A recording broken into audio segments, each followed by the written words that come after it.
Good morning. This is Bill Black with Northwest Funding Group. I wanted to go over the drastic changes and improvements of rates today. So, just kind of want to show people what that means when rates fluctuate like this. If we've been kind of expecting this.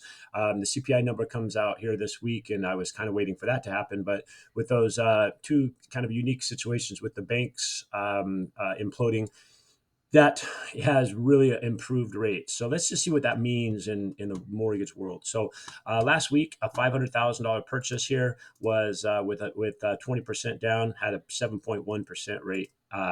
And at that point, we were looking at about a payment of 2688. That doesn't include taxes and insurance and anything else, HOAs or nothing like that. So just to kind of keep it really clean, 2688 would be a payment on a $400,000 loan. Today, we see rates drop all the way down to 6.5% this morning.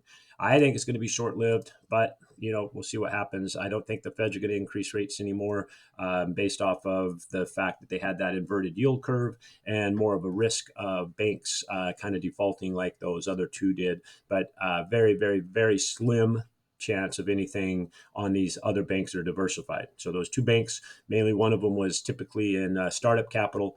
Very few people had under $250,000. So it was corporations and millionaire banks, and they were borrowing money at 2% and or lending money out and then taking their holdings of their assets and getting like a 2 or 3% return. Well, everybody came in, wanted their money back, so they had to go sell those.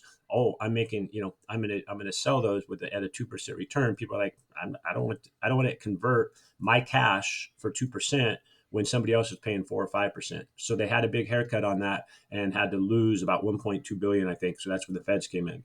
So now the value of those bonds are already up, and they wouldn't have had to make that wouldn't have happened if it was today. So very unique situation, but short-lived. Just want to really get to the point that today we're at 6.5. That would drop your payment down from 2688 down to 2528.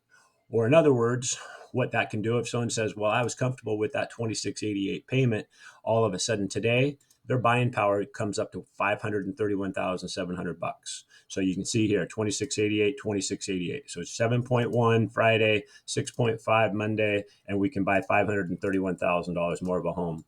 So hello to this coming week. We're gonna if these stay the same, if CPI number comes in good again, this is exactly what we're kind of forecasting. Was last week was a great time to buy. This week, get in line because people are going to go up to $30,000 over asking for where they were last week in order to get a deal, in order to get the same payment. So hope that makes sense. Love to be able to put together a scenario for you as far as a mortgage plan in place and get you into a home. Thanks and have a great day.